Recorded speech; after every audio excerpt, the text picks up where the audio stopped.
All right, let's talk about fintech. Because right now, things are getting, well, chaotic. It really feels like the entire industry is fighting a war on three completely different fronts all at the same time. And that really begs the question, right? What is actually going on? Because the headlines are all over the place. You've got these huge established giants kind of stumbling, but then you also see these hungry startups making these really bold global moves. And on top of all that, there's this third, almost Wild West frontier that's just opening up. And that's really the heart of it. You've got a defensive fight, an offensive land grab, and a total rethink of what financial risk even is, all happening at the same time. So let's break it all down. We're going to start with the giant that's found itself in the courtroom. Okay, so our first story, this is a classic, right? A tale of expectations versus reality. And the main character here is one of the original fintech titans, PayPal. The thing is, they're not just fighting off competitors anymore. Now they're fighting in court. So what's the deal? Well, a group of investors is basically suing, saying that the company painted this super rosy picture of its growth, a picture that they claim didn't match reality. And this is especially true when it comes to their main product, the checkout feature. And you can see the huge gap right here. I mean, on the one hand, investors were told, hey, we've got a solid plan to stabilize growth. But what they say they actually got was a whole lot of missed targets, and the company even admitting to some internal problems. That disconnect, that's what this whole lawsuit is about. And wow, the market's reaction? It was absolutely brutal and fast. We're talking a nearly 20% drop in a single day. Think about that. Billions of dollars in value just gone the second that growth story started to fall apart. It just goes to show you how fast things can turn.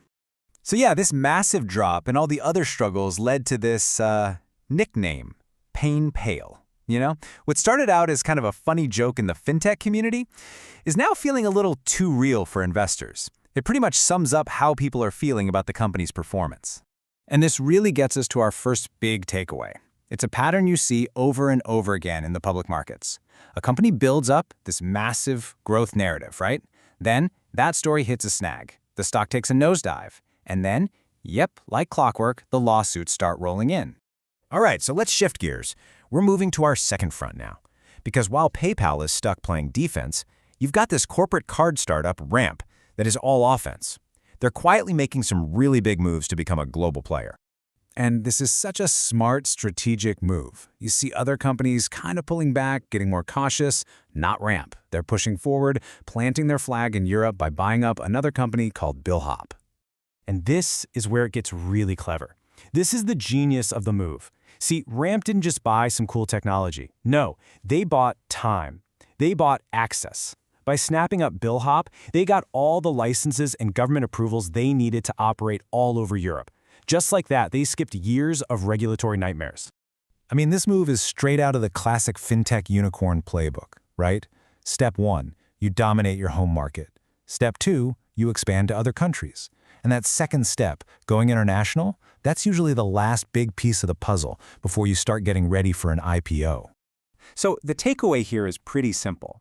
You should really keep an eye on the companies making these kinds of smart, license-focused buys. It's often a huge signal that they're not just thinking about the next few months, they're thinking way bigger. They're thinking about going public. Okay, that brings us to our third and final front. And this one's the new frontier. It's where finance is getting faster, way easier, and maybe a little more dangerous. We're talking about the world of frictionless speculation. So first things first, what are we even talking about? Prediction markets. Basically, they let you bet on whether or not something will happen in the future. You can think of it like a stock market, but for real-world events. So if you predict, say, what the next inflation number will be, and you're right, you get paid. Okay, now here's the absolute game changer. A big prediction market called Kalshi has teamed up with Cash App. And what that means is that tens of millions of people can now fund these trades instantly, right from their Cash App balance. The same money you used to pay your friend back for lunch.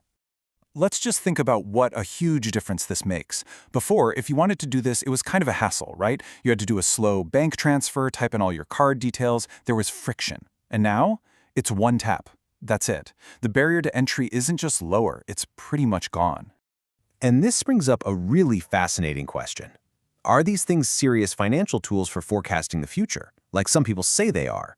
Or, when you make it this easy, this frictionless, does it just become a new kind of entertainment? Something that feels a lot more like gaming, or even gambling? And that's really the key takeaway here. The easier fintech makes it to speculate, when placing a bet on inflation is as easy as ordering a pizza, the more it stops feeling like a calculated financial risk, and the more it starts to feel like just another form of entertainment. All right, so we've looked at three really different things, right? A lawsuit, a big acquisition, and this new integration. Let's zoom out now and see what it all means when you put it together. Okay, so let's just recap the three fronts. First, you have the defensive battle. That's PayPal, where a broken growth story leads to big legal trouble. Second, the offensive land grab. That's Ramp, using a smart acquisition to expand across the globe. And third, that new frontier, with Cash App making speculation a super easy mainstream thing to do. And yeah, these look like three totally separate stories, but they all point to one single truth. The competition for how we all move and use our money is just getting more and more intense from every single direction. And that's pretty much the state of fintech right now. You've got an industry that's fighting to defend its past, while at the same time it's aggressively trying to build the future. And, maybe most importantly, it's completely redefining what risk even means for the rest of us. So that leaves us with one last big question to chew on. As finance starts to look and feel as easy as playing a game, who's responsible when the players lose? Think about it.